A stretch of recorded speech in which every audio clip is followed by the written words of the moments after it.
ഭക്ഷണ സാധനങ്ങൾ വാങ്ങാനാവാതെ പാവങ്ങൾ. നമസ്കാരം, കൊട്ടാരക്കര മീഡിയയിലേക്ക് സ്വാഗതം.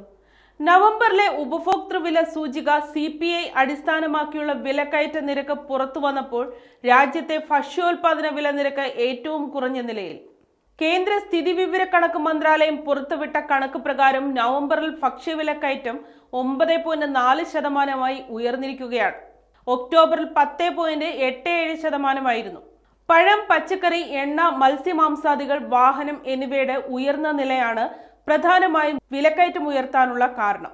ഗ്രാമീണ മേഖലയിൽ വിലക്കയറ്റം 9.30%, നഗരമേഖലയിൽ 8.74% ഉയർന്നിരിക്കുന്നു. പച്ചക്കറി വിലക്കയറ്റ നിരക്ക് മുൻ മാസത്തിൽ നിന്ന് കുത്തനെ ഈ മാസം കുതിച്ചുകയറി. ഈ മാസം പച്ചക്കറി വില നിരക്ക് 29.33%-ആയാണ് കുതിച്ചുയർന്നത്.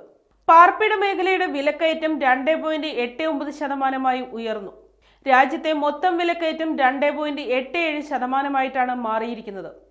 ചില്ലറ വിലക്കയറ്റം 4%-ആകണമെന്നാണ് റിസർവ് ബാങ്ക് ആഗ്രഹിക്കുന്നത്. വിലകൾ ഉയർന്നു നിൽക്കുന്നതിനാൽ 11 തവണയായി അടിസ്ഥാന നിരക്കിൽ മാറ്റമില്ലാതെയാണ് റിസർവ് ബാങ്ക് പണനയം പ്രഖ്യാപിച്ചത്. കോവിഡ് പ്രതിസന്ധിക്ക് ശേഷം റിസർവ് ബാങ്ക് 6 തവണ പലിശ നിരക്ക് കൂട്ടി.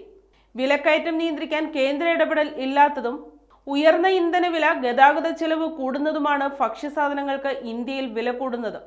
അതിനാൽ കേന്ദ്ര സർക്കാർ ആഗോള വിപണിയിൽ ഇടപെട്ട് ക്രൂഡ് ഓയിൽ വില കൂടുന്നതിനനുസരിച്ച് ഇന്ത്യയിൽ ഇന്ധനവിലയിൽ ഇനിയും കുറവ് വരുത്തിയില്ലെങ്കിൽ ഇന്ത്യ വലിയ ഒരു ധനകമ്മിയിലേക്ക് മാറുമെന്ന് റിസർവ് ബാങ്ക് കേന്ദ്രത്തിലേക്ക് മുന്നറിയിപ്പ് നൽകി.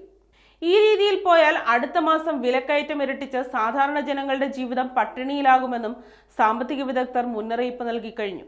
കടുത്ത വിലക്കയറ്റം മൂലം ഇന്ത്യയിൽ പകുതിയിലേറെ പേരുടെ ഭക്ഷണം 3 നേരം എന്നത് 2 നേരമായി താഴ്ന്നിട്ടുണ്ട്. മാത്രമല്ല, പച്ചക്കറി, പഴവർഗ്ഗങ്ങളുടെ ഉപയോഗം 1 നേരമായി കുറഞ്ഞിട്ടുണ്ട്.